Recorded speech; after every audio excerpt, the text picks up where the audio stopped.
Денеска МВР со детали. Стоилов бил нападнат затоа што не сакал да се фотографира. Нападот врз македонските ракометни репрезентативци бил пријавен за вчера вечер во 4:30 часот во полициската станица Центар. Скопјанецот СС, како што се наведува, се здобил со видливи повреди околу 4 часот изутрина, кога физички бил нападнат од ТГ, 33 годишен од Скопје и уште 4-5 непознати лица. Стоилов според пријавата бил нападнат изутрината околу 4 часот во пекарницата Силбо на улица Костурски херои, додека јадел заедно со неговите другари ДМ и НТ. Тогаш му пришле 4 до 5 непознати лица кои сакале да се фотографираат со него. Кога одбил, почнале вербално да го навредуваат и да му патуваат погрдни зборови, пошто излегле надвор и почнале да ги оштетуваат возилата на ДМ и НТ.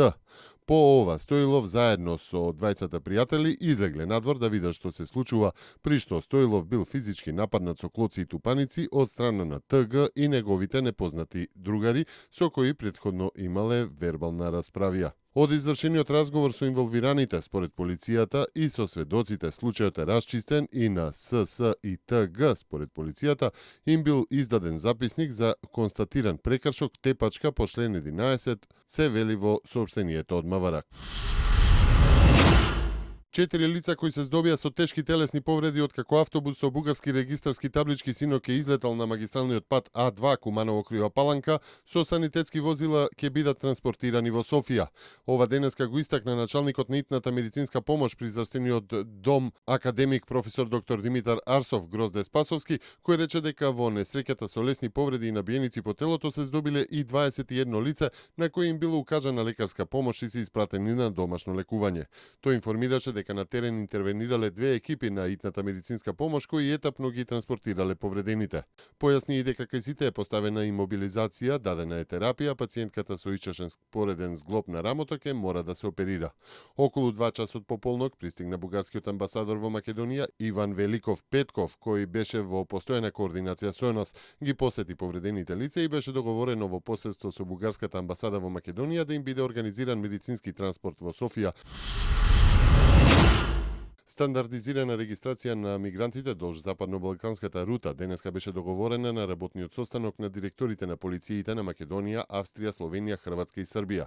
Директорот на Бирото за јавна безбедност Горанчо Славовски на пресконференција по состанокот информираше дека било утврдена неопходност за стандардизација на регистрацијата на мигрантите долж рутата и воспоставување јасни и заеднички критериуми.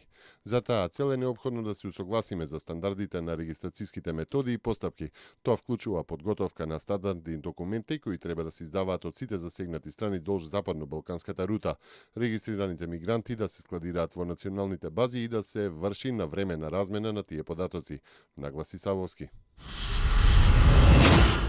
А српскиот премиер Александар Вучич порача дека Србија нема да биде паркиралиште за имигранти, дека не сака и нема да вдоми стотици илјади од нив, но земјата е подготвена да учествува во системот на квоти, иако ја нема таа обврска како членките на Европската унија. Коментирајќи ги неофицијалните информации дека непрестаната конференција во Лондон дел од парите ќе бидат наменети за Србија со цел дел од мигрантите да се задржат во земјата, Вучич нагласи дека тие пари ние не сме ги виделе. Тоа се многу пари за нашата земја и кога на нас некој би ни дал толку милиони евра, тоа би значило дека стотини илјади мигранти ќе останат во Србија. Тоа не е можно, додаде Вучич. Србија не е паркиралиште за било кого и не може тоа да биде. Порача тој и истакна дека земјата е подготвена да вдоми одреден број бегалци да учествува во системот на квоти.